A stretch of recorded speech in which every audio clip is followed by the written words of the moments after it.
संकट चौथ माघ महीने में आने वाला व्रत है। इसे साल की सबसे बड़ी चतुर्थी भी कहते हैं। इस दिन गणेश जी की विशेष रूप से पूजा की जाती है। माघ के महीने में तिल का भी बहुत महत्व होता है, इसलिए इसे तिलकुटा चतुर्थी भी बोलते हैं। इस दिन गणेश जी सबके दुखों को हर लेते हैं और लंबी आयु व इच्छा पूर्ति का वरदान देते हैं। इस दिन गणेश जी की तिल से पूजा की जाती है। माताएं आज के दिन अपनी संतान की लंबी आयु के लिए व्रत रखती हैं। संकट चौथ की कथा पढ़े या सुने बिना ये व्रत अधूरा माना जाता है। जो माताएं इस दिन सच्चे मन से पार्वती पुत्र की कथा कहती और सुनती हैं, विघ्नहर्ता बहुत जल्दी उनके सब दुखों को हर लेते हैं। तो आइए जानते हैं कि कौन सी कथा आज के दिन सुननी चाहिए। संकट चौथ व्रत कथा। एक नगर में साहूकार और उसकी पत्नी रहते थे। उनका पूजा पाठ, धर्म कर्म आदि में मन नहीं लगता था। एक बार साहूकारनी अपनी पड़ोसन के घर गई। उस दिन संकट चौथ थी। पड़ोसन गणेश जी की पूजा कर रही थी। तब साहूकारनी ने उससे पूछा, संकट चौथ व्रत का क्या महत्व है और इसे रखने से क्या होता है। पड़ोसन ने संकट चौथ की महिमा बताते हुए कहा कि इस दिन व्रत रखने से अखंड सौभाग्य, पुत्र, धन धान्य, बुद्धि, सिद्धि सब चीजों का वरदान मिलता है। साहूकारनी ने व्रत की महिमा जानकर व्रत रखने का संकल्प लिया।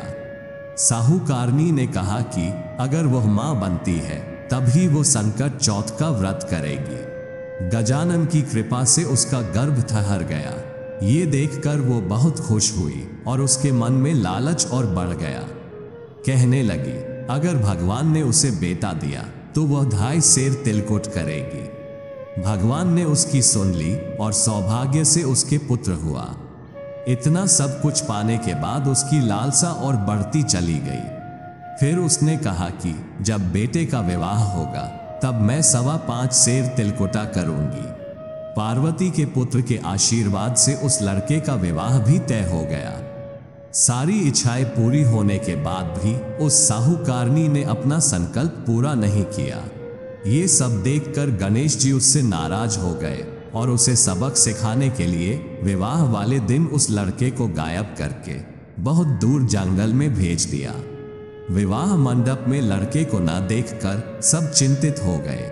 लड़के की होने वाली बहू उसे ढूंढने जंगल गई, लेकिन निराश होकर वापस आ गई। साहूकारनी अपने बेटे के विरह की वजह से रोने लगी।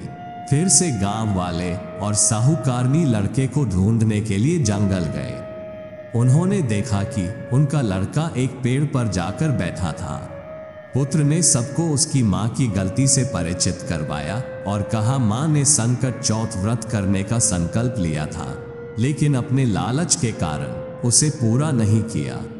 इसी वजह से गणपति जी नाराज हैं। साहूकारनी को अपनी गलती का एहसास हुआ। अपने घर वापस आकर जो उसने कहा था उन सब वचनों को पूरा किया। तब गणेश जी ने साहूकारनी को माफ किया और उसका बेटा भी सही सलामत घर वापस आ गया। इसी तरह अगर कोई माता सच्चे मन से इस व्रत को करेगी तो गणेश जी उसकी संतान पर आने वाले सभी संकट हर लेंगे और लंबी आयु प्रदान करेंगे। आशा करता हूं कि आपको यह वीडियो पसंद आई होगी। अगर वीडियो पसंद आई हो तो वीडियो को लाइक और शेयर करें और ऐसी ही धार्मिक कथा, कहानी और वास्तु उपायों से जुड़ी वीडियो देखने के लिए हमारी चैनल को जरूर सब्सक्राइब करें। धन्यवाद।